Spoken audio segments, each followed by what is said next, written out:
Good afternoon and welcome to our session. As not only glaucoma patients, even phaco surgeons, we are faced at the one end with the complications of medications and the other end the complications and dreadful complications of the trabeculectomies. And now we have an option in between, the MIGS, and we are really fortunate to have the stalwarts in the glaucoma, Dr. Satyan sir and Dr. Ganesh, to help us in this session. So when we go to the first session by Dr. Nimita, she's working as a consultant in Comtrest. Over to you, Nimita. Good afternoon. I would like to thank KSOS and Bindu Madam for this opportunity. So I'll be talking on overview of MIGS, why and in who. So there are various treatment modalities in glaucoma. One is the drops, other is the surgery. So the drops as such, SLT and light trial, it is shown that SLT group did better than latanoprost group, and it required less intervention for glaucoma surgery. So in this we understand that early intervention is better, and also it will reduce the and also for non-compliant patients, and whether the drops are harmful or not, that is also a big major concern. Then there is the surgery. This surgery basically glaucoma surgery requires more post-operative care and longer visual rehabilitation. It has also complications also. Migs, that is the minimally invasive glaucoma surgery, it acts as a bridge between the medication and the more invasive surgical options. So a Migs is an ab interno approach with reduced tissue manipulation. It is conjunctiva sparing and with least modest efficacy and extremely high safety profile with rapid recovery. So usually the aqueous, it drains through the trabecular or through the uvoscleral outflow, and Migs basically it acts by increasing the trabecular outflow, or by increasing the outflow through the suprachoroidal space or through the subconjunctival space, or by directly acting on the ciliary body. So in the trabecular outflow, there are stents, and also the ones which will dilate the canal. The stents are the eye stent and the hydrus. The ones which excise or cleave is the trabectome, the GAT and the KDB, and the ones which dilate is the eye tract and the omni. So the Migs procedure basically it depends on the glaucoma type, the severity, the patient characteristics, and the desired IOP reduction. So in the IRS registry in USA, there has been shown that there is an increase in MIGS procedures, and also most commonly done in open angle, angle closure post PI, and also in normotension glaucoma. And up to 2018, the most commonly done procedure was the endocyclophotocoagulation and the eye stent. And also when we look into the quality of life, it has got equivalent quality of when compared to cataract surgery, and also the IOP reduction is more when compared with the cataract surgery, but the major disadvantage is the cost. So this is a retrospective study which is done for a 6 months. This one it shows that the phaco with goniotomy, that is with the KDB, has more IOP lowering efficacy than the eye stent, and the major complication is the IOP spike. When the long-term results were compared, that is, it showed that KDB has a 28% reduction from the baseline, and also reduced the medication of 30.8% from the baseline. Even GAT procedures, when done in severe advanced glaucoma patients, there was an IOP lowering and also reduction of medication seen. So I would like to tell that Migs overall the reduction is about 25 to 30% from the baseline. 1 to 2 AGM it will reduce from the baseline, and the success rate is more than 50%. With complications like transient hyphema and IOP spike. But the contraindications are uncontrolled uveitic glaucoma, neovascular glaucoma, acute angle closure glaucoma, if,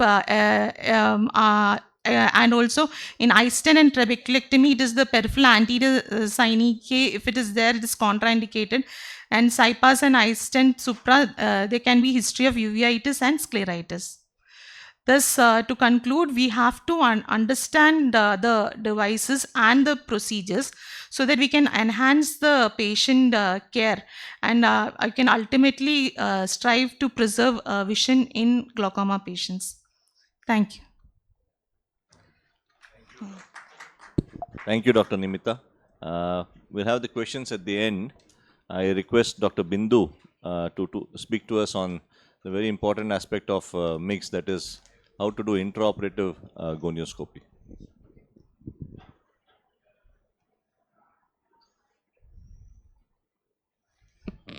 Good afternoon. Like what Ganesh sir told, the first thing what we have to learn is to do an intraoperative gonioscopy before we convert ourselves to MIGS surgery. So the first person to see the angle was in a keratoglobus, and then we all know the principle behind the difficulty in viewing the angle is the total internal reflection. Then all types of gonio lenses came in, and now we are with the research of Migs, this topic has become very important. And now we go on to the direct gonio lenses, which help us to view the angles when you are going to do the angle surgery. Of late, we have many more coming. Initially, it was a Shan-Jacob lens, then the KSOS surgical lenses, the Ocular Hill surgical gonio prism. You have the Hoskin-Barkins, the hands-free lenses. The newer ones are the Glaucos eye prism and the KSOS hand-free gonio prisms. Now, what is the prerequisites for a direct gonioscopy? You need to select the patient, otherwise we end up in trouble. You have to have a patient who has a neck mobility, have to have a cooperative patient with no head tremor, and also you should be able to visualize the angle before the surgery. And most importantly, how do you prepare yourself? You have to know the anatomy very well and then practice it before you go into the doing the procedure of MIGS. Practice the gonioscopy and know your lenses. And then do we do it under topical or anesthesia? You could do topical, but then you have to be in the early stages at least. You can do it under block because even small involuntary eye movements can end up in complications. The first and foremost is how to prepare your microscope and your seating arrangements before you have to do. You just have to tilt the microscope 30 to 40 degrees towards you and make the patients move 30 to 45 degrees away from you and ask the patient to look away from you and adjust the microscope so that the light falls. And then you have to up the eyepiece so that you don't have to stoop forward and you don't injure your neck in that. And then be comfortable with the XY coupling because you have to do zoom in and zoom out many more times than in your phaco. And when you're sitting also, you have to sit a little bit away so that you can move your hands freely then.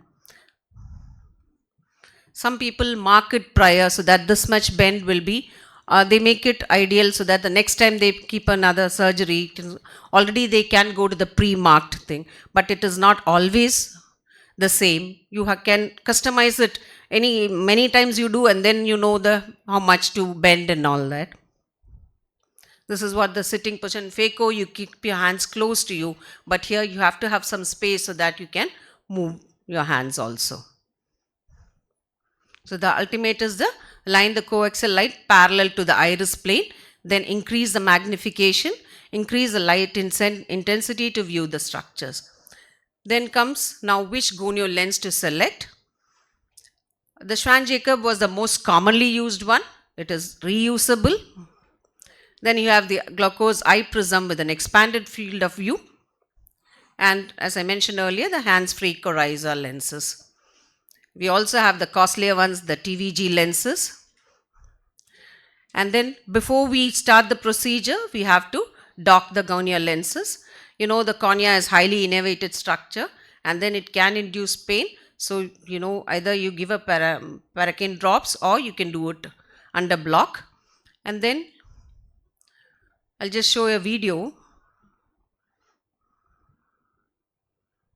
Is it running? Yes. This is the process of tilting the microscope, preparing yourself.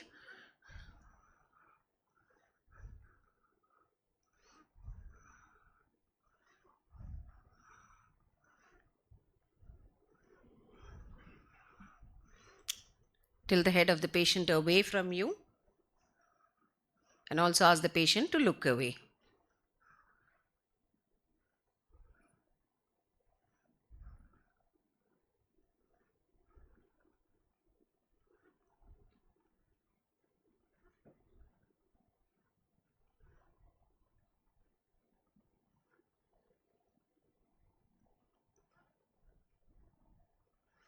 Then you fill the anterior chamber with cohesive viscoelastic.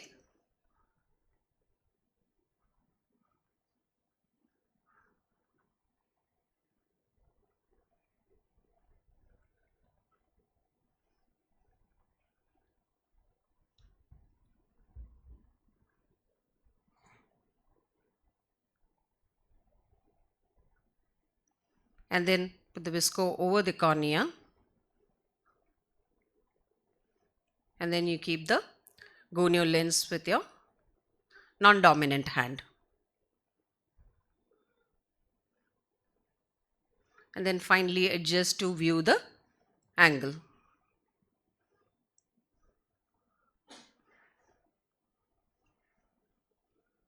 You can zoom in and zoom out till you have a clear view. What we want is an end-face view where the angles are looking at you. It becomes easier to visualize and also during doing the procedure. This is the eye prism with a wider view.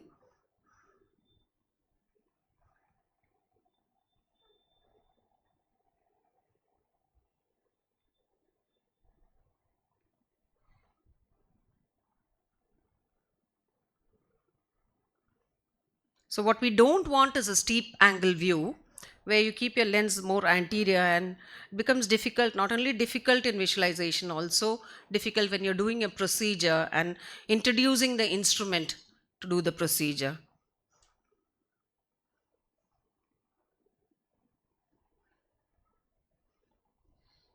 So that is the difficulty you have. You can't properly focus and you can't properly do it also if you have a steep angle view.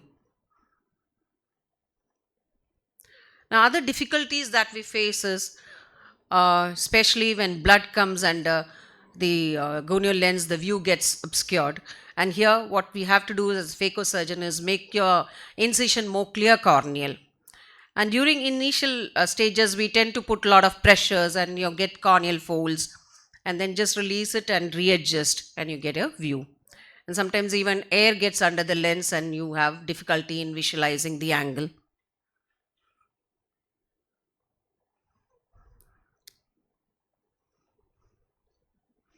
The most important thing is you have to know your anatomy to identify what you're seeing. The blood in Schlem's canal and the pigmentation of the trabeculum helps you to identify the trabecular meshwork.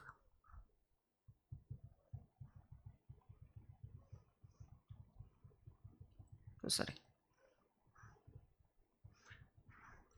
The first the best advice is after all your phacosurgery, start doing gonioscopy. Repeat it and keep on repeating till you are confidently seeing the angle. And then what you have to do is with a long instrument like an iris forceps, iris repositor, just go and touch the angles. So you can get used to have the two hands in with the non-dominant hand holding the lens, and the dominant hand, you can go in with your second instrument, have a feel of it, be comfortable with that, and then go on to procedures like the bang and the KDB, which Satyan sir will be teaching us. Thank you so much. Thank you, Dr. Bindu. Now I request my teacher, my mentor, Dr. Satyan sir, to speak to us on bang and KDB in Migs.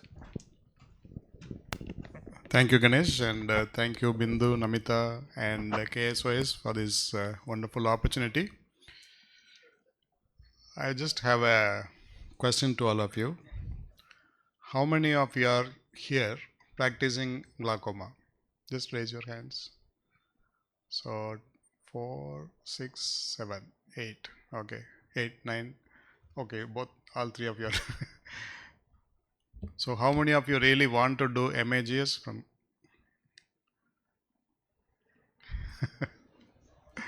What kind of an MAGS you are already doing? You are not doing it. Okay. So what is the procedure that you would like to do? So based on that, I will just modify my talk. What is the procedure that you wish to do? Because I feel MAGS is already been an overdose in every meeting, every session, mostly all of you have. So if I can just be very specific to you, then I'll be really more than happy for you. So what is that you wish to listen to? Because Bindu has already almost 99% he has covered my talk. And she has given me the KDB as one of the cost effective options.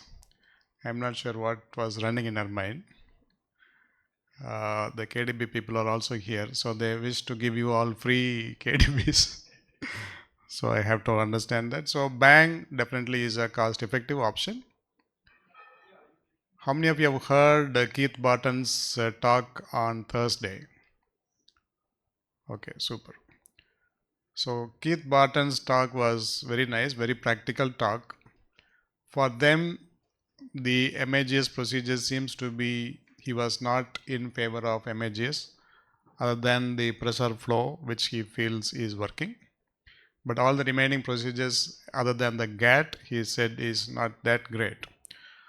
So at least for your understanding here, we need to understand the bang and the KDB. Is it really truly effective, or how far we can really look into that? We can understand. So we know that it is not for those who are having an advanced glaucoma as a primary procedure. Mild to moderate disease where they are on probably one or max of 2 medications possibly, but I would prefer one medication, where they wish to go for a cataract procedure. This is one of the options that you should look at as a primary choice. For us, the second choice now is becoming more and more of those who had the failure of surgeries, failure of medications, where you are running out of options. You can select this as one of the other additional procedures, like GAT could be one of the procedure where you can have the maximum IOP drop. Having said that, bang may not be the ideal procedure for that. To an extent, possibly the KDB may be an additional option that you can have. So just keep this in mind as a primary thing. Am I going to do in advanced cases the bang? Please don't do that. Or KDB may not be the choice. Mild to moderate is fair enough. So as Bindu has mentioned all this, understanding about the anatomy, for your initial cases, please do not select anything with an angle closure disease. You might say, once I put viscoelastics, the AC will deepen and then I can see all those things. Don't play around. See a patient who really has a good anatomy, where you can really see the trabecular meshwork properly. So these patients, you will have the confidence, because without your anatomical knowledge, you try to do something, you will end up with messing up the entire show. So don't do that. If you have a bit of a tremors, make sure that you take some tablet for your tremors and then do it. I'm not sure Bindu could understand what Andrew was asking you. Andrew was asking what kind of a movement when you go inside you do?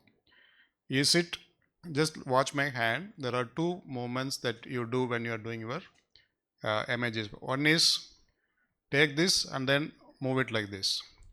One is, it is like a pivot, you keep it here and then move it like this. So this is what he was trying to ask you. So when you do this, you don't have the control over this. People try to tell you that we have to keep this center and then try to move it. Probably we can withdraw a little bit because this side when you move, the angle comes a little forward. So you have to keep it like this and then move it. So I'll show you probably one KDB video, which is not mine. I'll show you that. So it comes very nicely. I was also trying to do that, but it is not that we speak, it is easier. But when we do, it is not that easy. That we need to understand. So once you see this kind of an angle, this is the ideal patients where you can really select. So you will be more confident in doing the procedures. Nothing wrong. Don't try to say that I'm doing so many KDBs or so many things. Don't do all those things. First is our learning process. So it starts with selecting the patient as a proper patient. And as Bindu was mentioning, keep on doing more and more direct gonioscopes on the table in all your phaco cases. So you keep learning. So how to remove the air bubble. So whatever we teach is different, but you have to use the high viscous viscoelastics. You will have, mentally we all have some kind of restrictions in not doing so, but make sure that you do that. You put the viscoelastics, high viscous, both for anterior chamber as well as on the cornea. So once you identify the blood in the slumps, that is the trabecular meshwork area, then you are there. So that is one clue which you should take it so that you can use it. On the table, make sure that at the last moment, you should not be searching for your eye prism because they would have sent it for a sterilization. They will say, madam, only tomorrow it will come. So don't do all those things. But I have all that gonial lenses, prisms and everything, whatever possible is available, I have it. But it is not enough for you to just have one. Make sure that you get it from KDB people, you get it from IC63 people, everybody. You can request them to give you so that you understand better. I'm not sure, as Bindu, you were mentioning that you could do it under a block. I'm not sure whether you are able to do it. Maybe Ganesh is doing also, I don't know. But I can't do it under block because eye movement is not there. When you're asking them to move towards the nasal side, when you block, you may not be really able to move it. So I personally prefer to do it only under intracameral 1% xylocaine, preservative-free xylocaine that is available commercially from Sunways and Enter.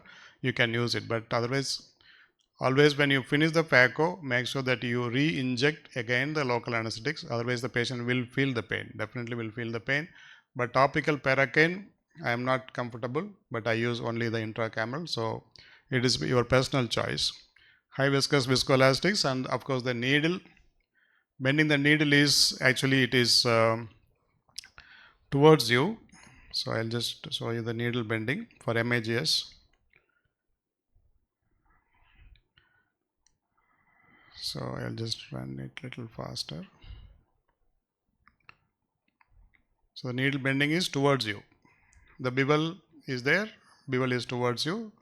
Usually for other things we bend it in the other way. Capsulotomy, you bend it in the reverse way.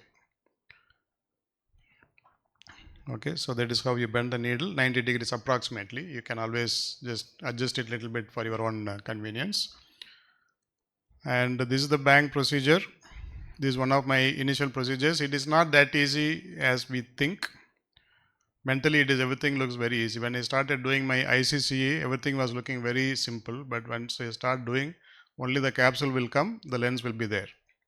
So something like that. So you can see the angulation is not that great and the visualization is also not that great. But you slowly learn. So this is how I was telling you.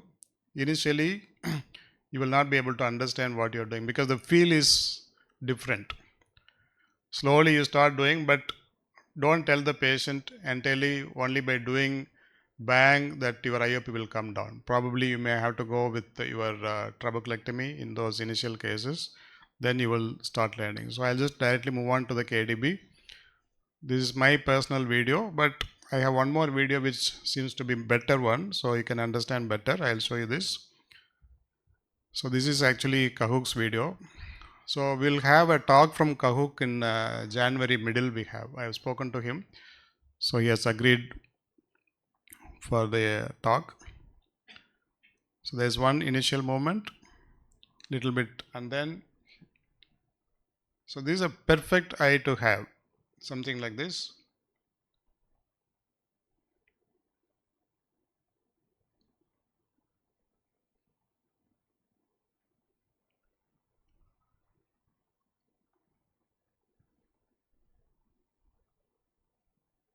So I'm sure that most of us, we don't get every case like this.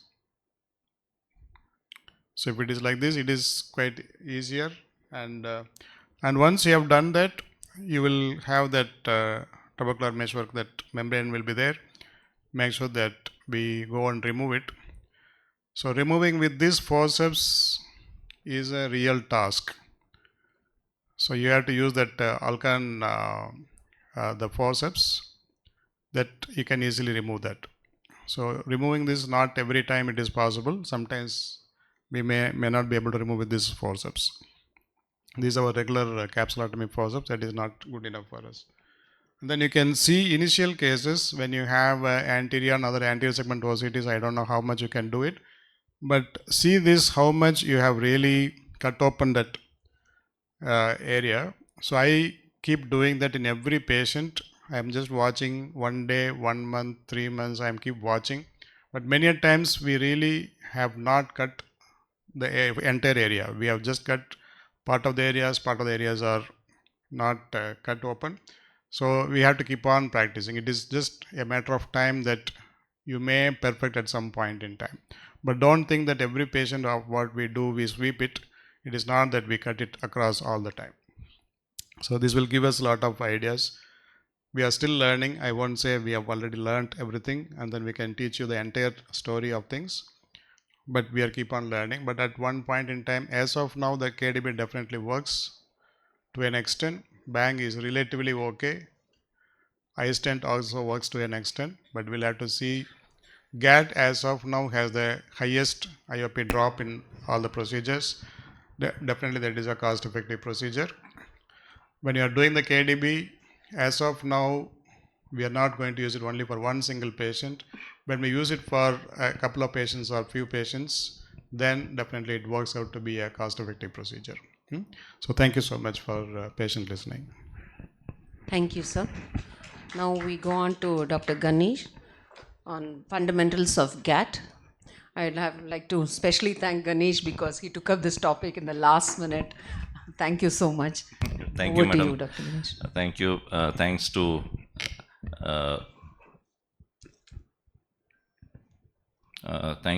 KSOS and Dr. Bindu for providing me this opportunity. I'll be speaking to you on, sorry, just have to disconnect. Just a second, sorry. Fundamentals of GAT. So, of course, we have talked about intraoperative gonioscopy, but there are a lot of other places where you could also practice this because we have some time, so maybe I can elaborate on this. We did purchase our surgical gonio lens long before we started GAT, and I was doing it for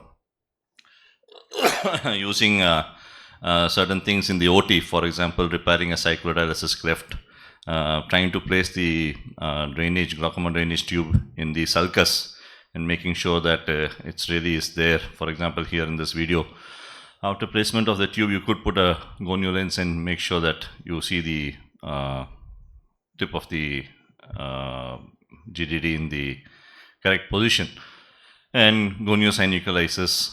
And we didn't have these lenses. We had the less expensive one, which was the Vogue lens. Or in fact, you could also use a Sussman or a Vogue 4 mirror in your OR for doing gonioscopy if you don't have a you don't want to purchase a very expensive one. Of course, you cannot do the surgical aspect of it, but at least you can still continue to look at the angle. And then while doing evaluation and anesthesia, we'll always use those lenses for looking at the angle.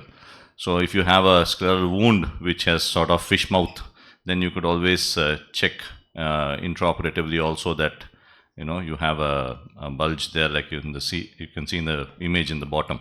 So these are all the situations where we were using intraoperative gonioscopy, and if you haven't got one, you could buy one and start using it for these purposes, and then of course you could shift on to GAT. And like Sir has mentioned and Bindu Madam has mentioned, you're familiar with all the gonial lens. So here I'm showing you the ocular hill gonial lens. So ocular hill gonial is something similar to Swan Jacob, and because we learned GAT from Dr. Devendra Grover, so we sort of started using that. The eye prism is the one which you see on the right side, and it gives you a slightly more field of view in one go. So that comes with the eye stent device. Other lenses are the Swan Jacob lens and the Vogue lens. And suture material, for GAT, we particularly use 50 and 60 proline. We have both in the OR. Now, cannulating the Schnell's canal is quite difficult. Sometimes, if you have advanced glaucoma patients or patients with a mean deviation in visual field worse than, let's say, -15 or so, then your 50 won't go in because the Schnell's canal has progressively collapsed. So your 60 will go in. So I always keep both because I not only do GAT, but I also do canaloplasty. So I have both the lenses. So if I'm operating on a pseudophakic patient with glaucoma and I have to do canaloplasty or a GAT, I'll have to, because you have to understand that progressively the Schnell's canal collapses as glaucoma progresses. So you need to have both the sutures. So for mild to moderate glaucomas, the other mix will work, but for GAT to work, you should have a smaller suture, which is 60, which goes into. If you try to thread the canal with the 50, it may not accommodate. So that understanding has to have. And then we also use the thermal cautery in the OR to sort of blunt the tips. Before we were getting 50 propylene from Orolab or 60 polypropylene, they used to manufacture and give us. But they are not able to launch it commercially because there's no trial. So if they have to launch it commercially, they have to go through the DGCI. So they're not able to do that without a trial. So they've stopped doing that. So we develop our own sutures, which you see at the bottom. You can get the 10 millimeter one. And then you could 10 centimeter one, and then you could use that. And then viscoelastic device, sodium hyaluronate is very, very important. We always leave 30 to 40% fill of the sodium hyaluronate in the antechamber for GAT to prevent bleeding. Not only that, if you see the literature, you have hyaluronic acid loss in the Schlemm's canal. So why GAT works, and it works much better if you don't have hyphema, but if you leave sodium hyaluronate, is because it sort of replaces the hyaluronic acid which was lost in the Schlemm's canal in the collector channels. So that could be one reason why we are seeing good success with GAT compared to people who leave sodium hyaluronate have better success than other people, some people who don't leave it. So that's something which we have to think about and take it forward.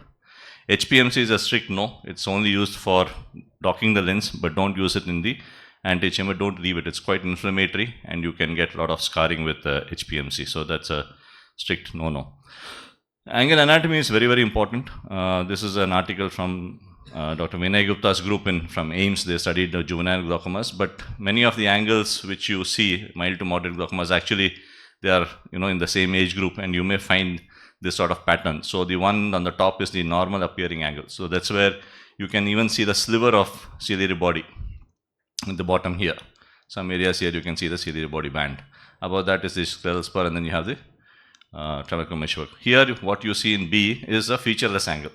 So featureless angle, if you see, it's a strict no-no for any of your mixed procedures because the angle is actually maldeveloped. So you don't really know where your Schlemm's canal is. You can never really thread it. You can never really cut it. Then you have the high iris insertion. So here also you could manage to do your GAT or your other mix. You just have to do a little bit of goniosynucleal lysis and then do that. Prominent iris processes are also not a hindrance. You could still get away doing a mixed procedure. It's not very difficult. And both these high iris insertion as well as prominent iris processes, if you decompress slightly, you will have regurgitation of the blood in the Schlemm's canal. You can identify very nicely, and then you can thread the suture into the Schlemm's canal. So the featureless angle is the one which is actually very, very tricky. They are abnormally developed angles, so never attempt a mix in them. So here you can see a sliver of ciliary body band, and this is a normal appearing angle. This is a photo, not a video. And again, this is prominent iris processes. And here you have high iris insertion. So you can see the blood just behind the Schrem's canal, and you can see the iris processes are a little anterior. So if you give a nick, you can still get away by doing a GAT procedure. This is again prominent iris processes. You can see the structure very faintly, but not very clearly, but prominent iris processes you can see here. So these are the types of angle variation which you can get when you start doing mixed procedures. So the ideal patient is, of course, we've done a significant number of patients with juvenile glaucomas. They do respond well unless they are really far advanced. So if they have a mean deviation, let's say worse than minus 20, then we don't do mix for them.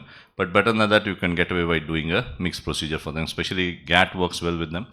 POAG with cataract, normal tension glaucoma again with cataract, you could do that. Patients on the minimal duration of medication, that is recently diagnosed, but they've been on medication for, let's say, 5 to 10 years, then mix usually don't work in them.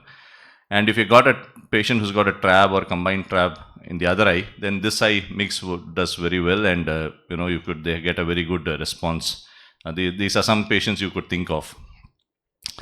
Avoid patients with high expectations, especially if they tend to ask whether it's sutured, not sutured, how many sutures has to be removed, and all that means the expectations are high. Avoid patients with hamartomas like Sturge-Weber syndrome, phacomatosis vascularis, nevus of Ota. All these are very, very tricky situations. They bleed a lot, and the angle structure is filled with hamartoma, so they don't really have a intact Schrem's canal properly. So avoid in them. So, and then we were just discussing about the pivoting of the needle. So we tried, our chairman, Dr. RDR, he developed a 1.7 millimeter keratome for the Simcoe to go in. So we use that now for performing a mix only. Previously we were using a 2.2 keratome, but ever since we got a 1.7, the overlocking is less. So you have narrow entry and the chamber doesn't collapse so much. So avoid larger sections. Larger sections will cause, especially in GAT, will cause the iris to come against the section. So once the iris comes against the section, there is a resistance. See, this section is huge and it will keep collapsing. And you'll have to keep filling the antechamber with the sodium hyaluronate. So if it collapses, the suture goes 180 degrees and doesn't follow further. So it perforates the trabecular meshwork, perforates the iris, goes in the sulcus. So you keep pushing the suture again and again and again, it will go on going on, it will accommodate the whole length of the suture, you don't know where it has gone. So it's sitting in the sulcus. So be very careful with a shallow chamber. Your subincisional area should not become shallow.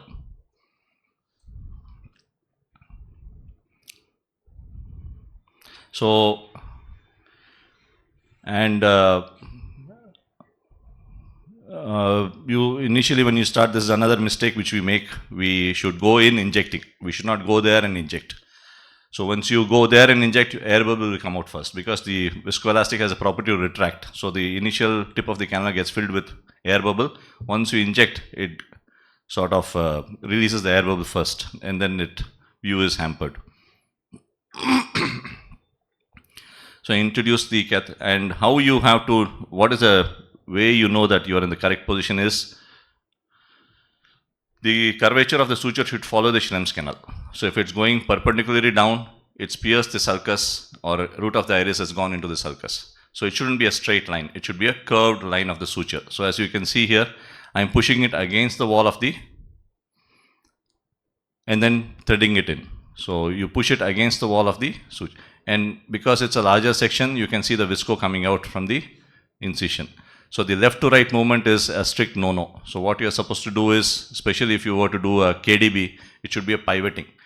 And if you're doing a KDB, you don't really have to address more than what you see in the visualization, because the gonio lens will show more than what you actually need to do. You just need to do 2 clock hours up and 2 clock hours down. So if you go to the far periphery, you'll be losing the view, and then you'll damage the root of the iris. So that's something which you don't really have to do. You just have to do 2 clock hours up and 2 clock hours down.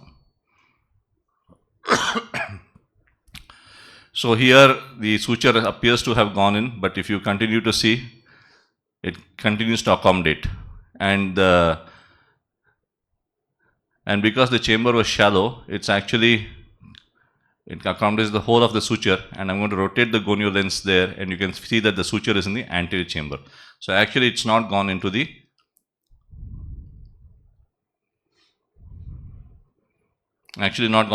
Schlemm's canal. It has perforated somewhere and it has come out. So if the anterior chamber, can you see the tip there? Here. You can just see the glance there.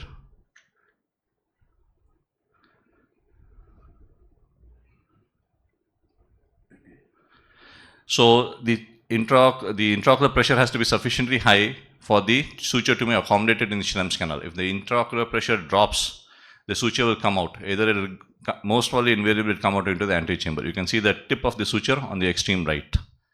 Just a tip there you can see.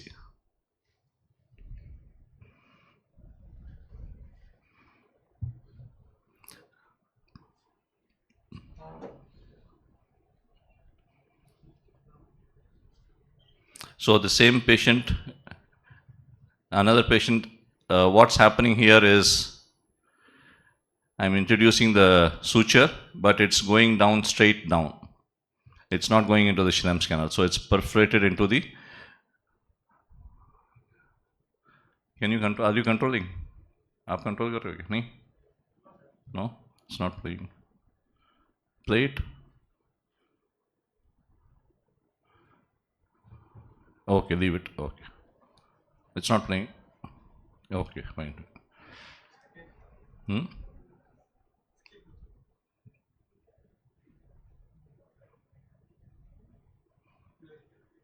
Full screen button.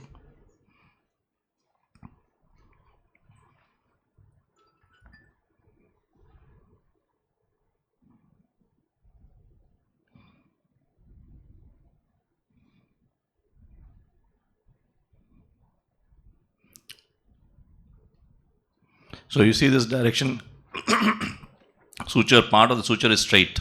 That straightness shouldn't come. It should follow the curvature. So this is a wrong entry. So I'm introducing it, but I know that it's not going in. So I'm going to stop, come back, and then try in the other direction.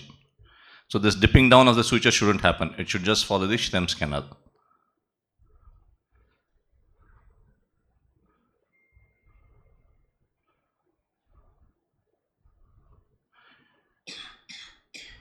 So here I'm again trying with the same patient, but I'm trying with the smaller suture because I know the bigger one has not gone in. So it's not going because the incision has been made little posteriorly. Incision is somewhere here, but I'm trying to introduce it here. The visualization is extremely important. Once I go from the rear, then you can introduce. And if you follow the curvature, it will follow correctly into the Schlemm's canal. So this is the advantage of using a smaller suture. Sometimes it cannot accommodate a bigger one. So better to use a smaller suture. This is a patient who has a ocular cicatricial pemphigoid and with pseudophakic and open angle glaucoma. So this is another nice indication. If patients have allergy to topical drops, then you could really offer them GAT procedure, quite extensive, stripping of the trabecular meshwork, opening the Schlemm's canal and allowing better percolation. So this is quite was a very rewarding surgery for me, having completed the surgery, and the patient was quite happy. So we did the GAT procedure for both the eyes because she couldn't tolerate any more drops. So how do you end the procedure? See the tip coming out from the opposite side. You grasp it, don't leave it. And because it's inflamed eye, you will have a lot of visualization problem with heme everywhere. You grasp it and bring it over the suture which has been introduced and pull the suture on the which is already outside. Then you do a trabeculotomy. So we'll come to the complications shortly.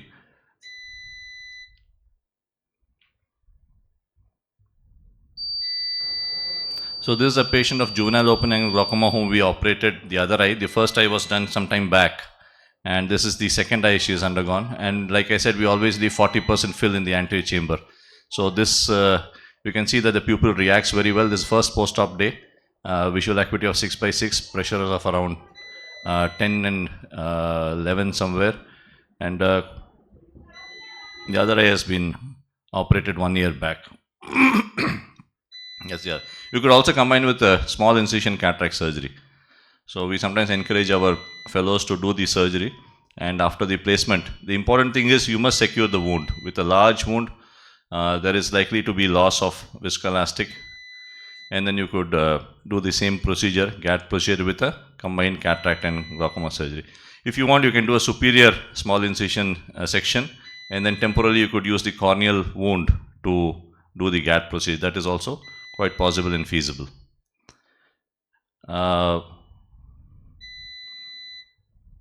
And of course, topically also you could do GAT procedure. This is a patient who had a pseudo-exfoliation glaucoma. We performed the procedure under topical anesthesia. Like Satyan sir had mentioned, you use intracameral lidocaine.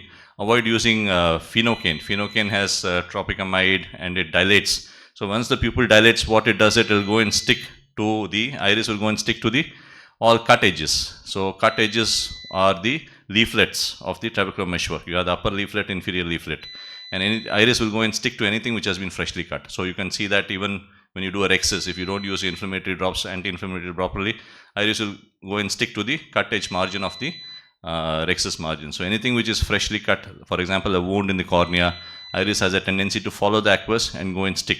So if you dilate the pupil, you will get something like a Uret-Zavalia syndrome. We had 2 patients with that, because both those patients we used a phenocaine in the eye. So very difficult to recover after that. They have severe photophobia, difficult to manage them post-operatively.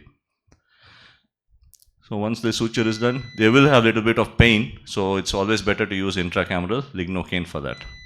When you, because the structure just behind the trabecular meshwork is the ciliary body, just beneath the scleral spur. So in that sense, it's quite a painful procedure for them.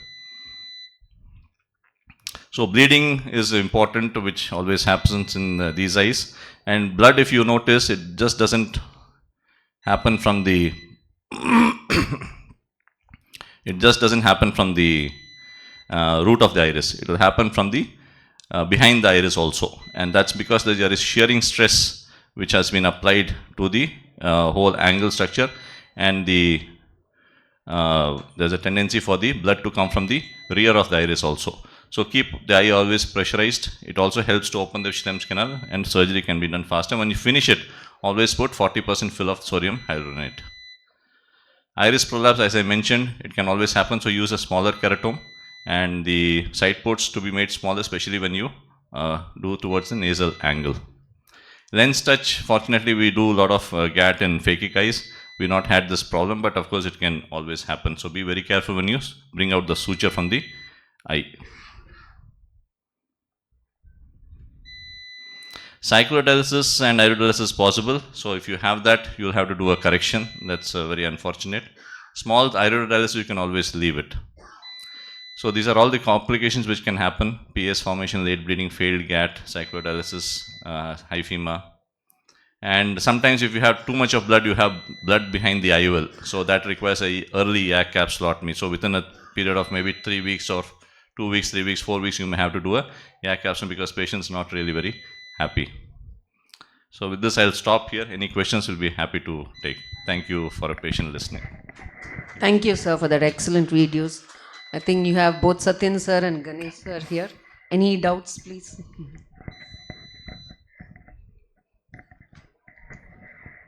To Ganesh sir, just one doubt. The instrument which you used to initially make that incision, can you just explain on that? The incision into the trabecular meshwork. Yeah. Yeah. So that's a 26 gauge needle.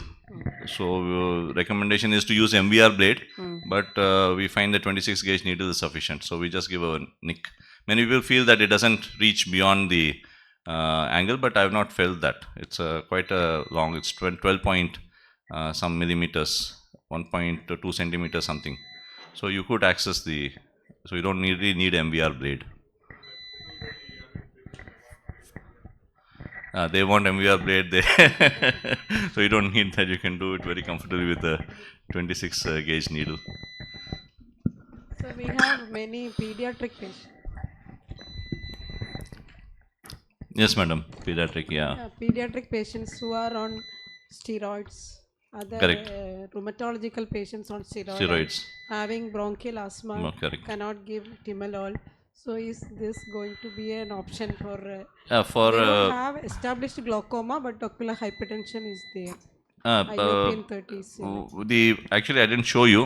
Maybe I should have shown the post-operative care of these patients. So post-operative care of these patients is that we use steroid only for 10 days, NSAID for 30 days. So the logic is that the outer wall of the Schlemm's canal also reacts to steroid. So you get a raised IOP because of that. So because these children are already on steroid, this is very less likely to help them very much. So some literature is there that it has shown good response, but this is not the first thing maybe we can do. The advantage of knowing all this is that you can always do a trab and then come back and do this if trab fails. So that is also how we are utilizing the Migs procedure. So for them, if it is progressing, then we prefer to do a trab, or in my situation, I will do a non-penetrating deep sclerectomy. That helps well because the trabecular meshwork is intact. Then I can come back and do a GAT procedure if required later. But it will be difficult in post-trap cases, no, sir? Yeah, post-trap. So the trabeculectomy is actually a misnomer. We don't really touch the trab. The advantage is you can put the suture till the ostium in one direction and another direction. So if you don't bypass, go through 360 degrees through the ostium is also fine. That's not an issue. You'll still be able to address a large part of it. What we have not discussed here today is tinnitus micro-lots surgery. So that's another advantage which you can have if you don't have the devices. Basically, if you really look at the gonio in the trabeculectomy eyes, most of the time we wouldn't have touched the trabecular meshwork. If you do the gonio and see. So that's the advantage of using a 6-0 because 6-0 will pass through that scarred trabecular meshwork, whereas the other areas can accommodate a 5-0. And the KDB people are here. Probably they might offer you for first few blades. I think you should give them a better price, whoever wants to buy. So all the three are nodding their head saying, I don't know. This means yes or no, I don't know. So we will force them to give you first few blades as either free or let them give you at a very subsidized cost to begin with. What do you say? With them there, I would like to ask, do you face problem when you reuse those blades? See, they can't answer because Yeah, so reusing the blade they can't yeah, they answer cannot because answer. because for them it is economics. For us, it is again economics. A different But type of definitely- economics. Ours is lower economics, there's higher economics. So definitely we can reuse it, but I'm not sure after third case. I'm not sure whether we No, can. we reuse it only 3 times. The first blade will be very nice. The second and third you can make out, you have to struggle to cut the trabecular meshwork. So we don't use. Used 4 or 5. Then No, we you have can lot of use it. indicators also. Reactions. But Yeah, definitely it is not the same like first case. It really cuts through very comfortably. I don't know how Kahu could design that so nicely. It works only for one patient, though it is all metals. But I don't know how it works only for one. I will talk to Kahook and tell him. So it's nice that some of you at least have started doing it, and then you are able to, face some practical difficulties. That's the way that we all begin somewhere. Though we know that trabeculectomy has been there for many years, but we are still learning. It is still not end of it. So this will also be in the same way that none of us are going to be completely perfect in 100% of the cases, because anatomy of every eye is different. So we have to understand which suits well, and we also get older and older. We also have our own problems. So it is like everyday learning. Every patient is different. So that's how I can end up this session. If any of you have any other things. So KDB people, are you willing to give the initial few blades free, or is it at a subsidized cost? Which one? Look at this guy.